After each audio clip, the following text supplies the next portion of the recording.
perkenalkan kami, saya Puspita Sari Burunding, dan ini Desi Nur Andika Siregar. Kami dari kampus Institut Teknologi dan Bisnis Indonesia.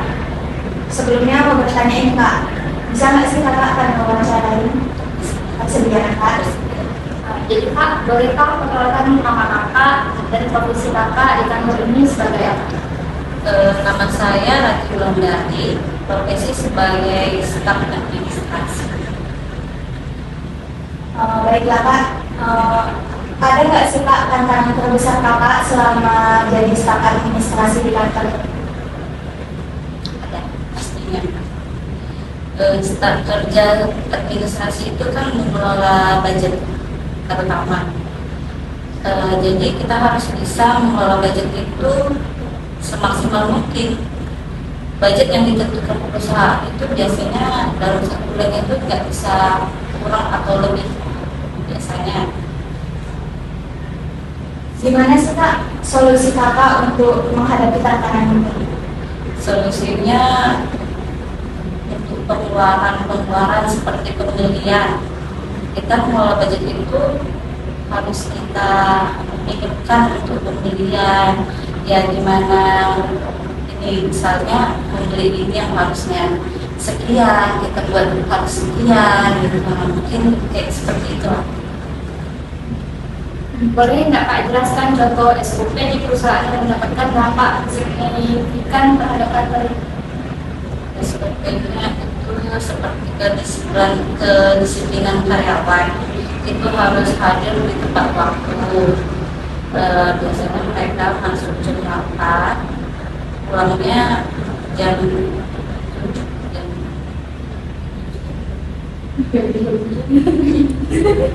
Baik, seperti itulah dia. Yang penting tuh karyawan harus kerja itu sesuai jam dinas 8 jam. Itulah. Jadi itu sangat berdampak positif lah ya Kak bagi perusahaan ini, Iya. karena datangnya tepat waktu. Iya, bisa ya, tidak pernah harus tepat waktu, tidak boleh terlambat. Kami mau minta saran nih Kak, kami kan udah mau lulus nih. Ada nggak sih Kak hal yang perlu kami siapkan supaya bisa jadi kayak kakak ini, staf administrasi? Hal seperti halnya seperti saya cerita kakak dulu ini ya kan, kita harus mempersiapkan diri itu seperti kita koordinasi dengan orang, mengkondisikan dengan orang-orang, harus bisa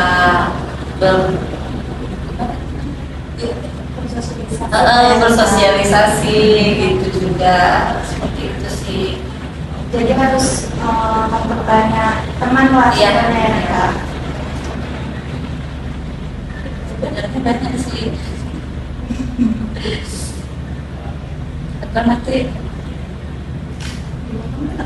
ya banyak sih kalau yang harus mau menjadi administrasi itu harus. Terlebih lagi kalian itu kan komputer ya. Iya. Kalian itu harus menguasai komputer terlebih dahulunya ya kan.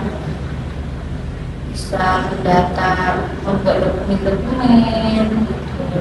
Harus bisa membuat dokumen, surat-surat.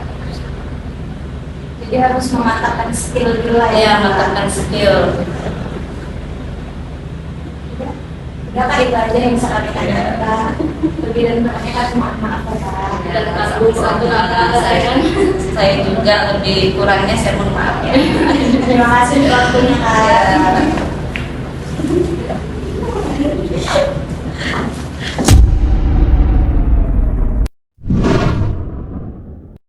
Assalamualaikum warahmatullahi wabarakatuh. Selamat pagi dan salam sejahtera untuk kita semua. Nama saya Muhammad Ilham Ramadan. Saya perwakilan dari kelompok yang dibentuk pada mata kuliah Etika Profesi. Saya akan mewawancarai salah satu pegawai pada salah satu instansi sekolah swasta, yaitu adalah SMA SMK Swasta Bintang Langkat. Di sebelah saya sudah ada pihak yang bersangkutan. Mohon diperkenalkan, Pak. Baik, terima kasih.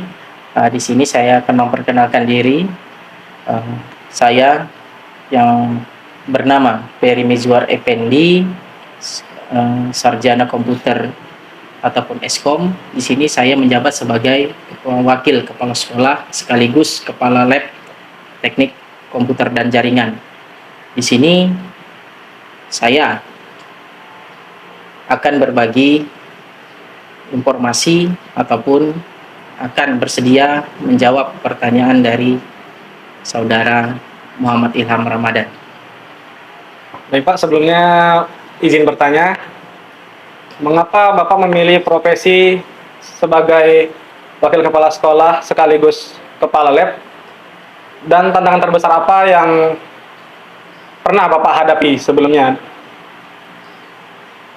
Oke, di sini saya bukan istilahnya mengambil. Di sini memang saya ditunjuk khususnya untuk jadi wakil kepala sekolah, ya.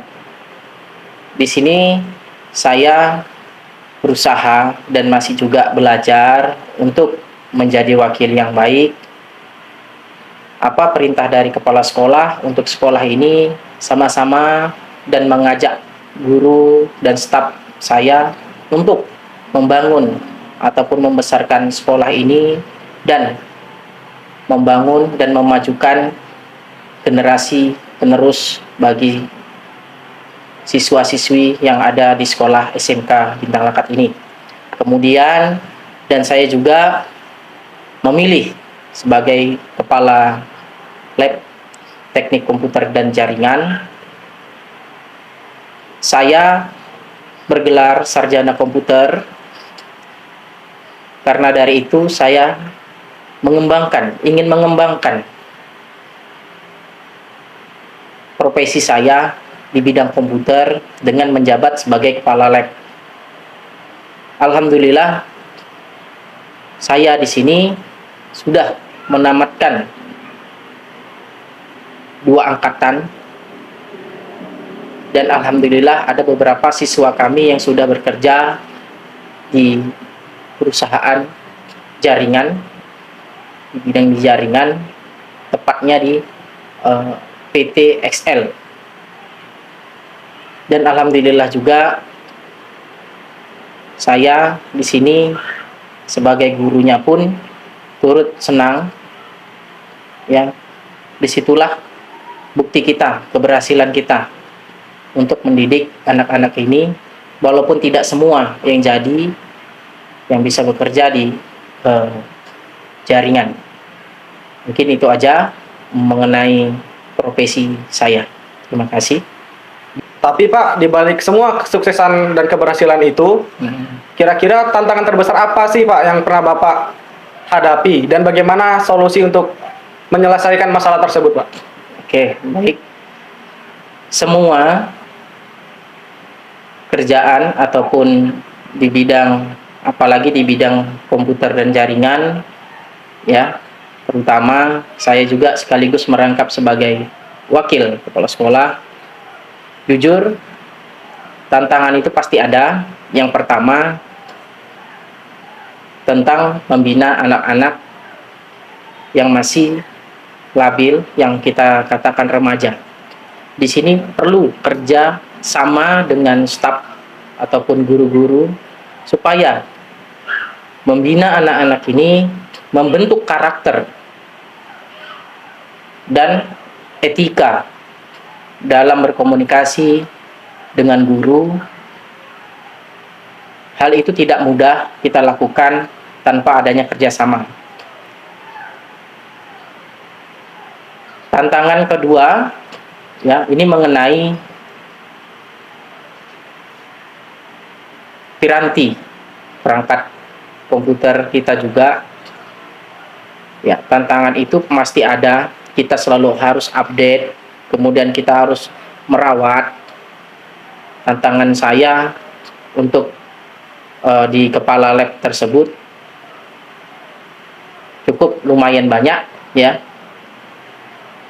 dari merawat perangkat keras, kemudian kebersihan lab, bahkan kadang-kalanya tantangan yang paling berat adalah ketika siswa yang memang baru belajar itu kadang tidak apa kita katakan ya, tidak mengikuti aturan, bahkan semena-mena, yang kadang keyboard ataupun mouse-nya kadang tidak berfungsi kembali. Nah, dari pihak sekolah ataupun instansi kita, itu memang jadi risiko kita sendiri. Bahkan untuk perangkat keras tersebut itu akan kita ganti setiap bulannya. Nah, disitulah tantangan saya sebagai kepala lab untuk menjaga dan merawat perangkat piranti komputer atau perangkat keras dan kebersihan lab.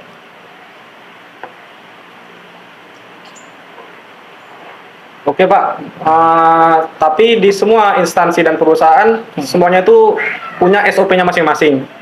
Baik. Dapatkah Bapak menjelaskan SOP di SMA SMK swasta Bintang Langkat ini, Pak? Oke, baik. SOP ya dari yang saudara tanyakan, di sekolah kita memiliki SOP ya. Yang pertama, kita memiliki standar operasional dari segi kedisiplinan ya. Kita disiplinkan guru-guru dan staf saya sebelum kita mendisiplinkan siswa. Di sini kita sudah melaksanakan kedisiplinan itu dengan cara kita melaksanakan ataupun melakukan pengisian absen secara digital ataupun kita katakan sebagai fingerprint. Setiap pagi ketika jam 7 seluruh staf harus fingerprint setiap paginya, dan kita beri batas waktu di mana dia itu masuk sampai dia itu kadang kalanya kita katakan terlambat. Yang dikatakan terlambat yaitu 7.15. Kemudian standar operasional perusahaan ataupun pendidikan, khususnya di pendidikan, untuk anak-anak kita berlakukan setiap pagi itu kita melaksanakan apel selama 15 menit setiap paginya. Kita penyampaian ke anak-anak, kita berikan arahan supaya mereka dapat membentuk karakter, dapat membawa apa yang mereka pelajari, apa nasihat yang guru-guru sampaikan kepada anak-anak. Kemudian standar operasional selanjutnya, kita berlakukan jam kerja setiap harinya full dari pagi sampai sore sesuai dengan waktu kita pulang, yaitu dari 7.15 sampai 1 ataupun pukul 13.20 WIB. Di sini kita sebagai tenaga pendidik setiap menjelang semester baru kita mendapatkan arahan dari pengawas untuk memperkuat ataupun memberikan bimbingan untuk supaya kinerja para guru ataupun para pendidik lebih bagus dan lebih disiplin lagi. Ya, mungkin itu standar operasional perusahaan ataupun di bidang pendidikan yang bisa saya sampaikan. Dan baik Pak, pertanyaan terakhir, menurut pendapat Bapak, apa yang harus siswa ataupun saya sebagai mahasiswa lakukan agar kami selaku penerus bisa menggeluti profesi seperti yang Bapak jalani seperti sekarang? Oke, baik. Saran ataupun arahan bagi Ya Pak. mahasiswa, contohnya kalian ini di bidang teknik ya. Sebenarnya kita guru-guru ini pun banyak juga yang bukan di bidang pendidikan ataupun menyandang gelar SPD. Seperti saya sarjana komputer, ataupun saya pun jurus ke arah ke teknik, namun saya terjun di dunia pendidikan. Ini bukan tanpa alasan, ya. Jadi bagi kalian itu jangan sampai berpikir kalian itu di bidang teknik harusnya kerjanya di tempat perusahaan atau yang lain. Ya, kalian bisa terjun di bidang pendidikan karena kalian itu mengetahui, ya, mengetahui di bidang kalian, yaitu di bidang komputer. Kalian tahu, kalian harus bisa berbagi, ya, ataupun dalam bahasa kita sebagai umat Islam itu mengamalkan. Di sini saya jujur, kita pun masih belajar, namun jangan sampai kalian putus asa. Bukan semua sarjana pendidikan itu tetap di bidangnya, bukan selamanya sarjana keteknikan itu tidak bisa di dunia pendidikan. Itu semua bisa, tergantung niat kita, tekad kita, ilmu kita. Karena semakin kita memiliki ilmu, kita amalkan, maka ilmu itu semakin kuat melekat di diri kita. Bukan tidak mungkin kalian itu terjun di dunia pendidikan. Jadi saran dari saya, kalian jangan melihat dari sisi kesulitan. Kesulitan itu semua ada. Semua di bidang pekerjaan itu semua ada tantangan dan kesulitan. Jadi kalian jangan berpikir, oh nanti jumpa sama siswa untuk didik siswa, ya, bandel anaknya begini begitu, kalian down ataupun menyerah. Jujur, karena saya dulu, kita kalau di teknik itu tidak ada namanya PPL, yang namanya kita dinamakan PKL. Kita tidak diajari untuk mendidik orang.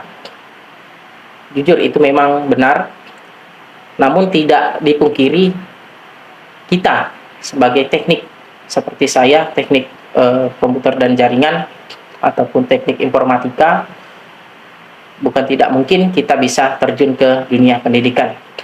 Saya rasa tidak ada alasan untuk dari diri kita menghindari pekerjaan yang mulia ini.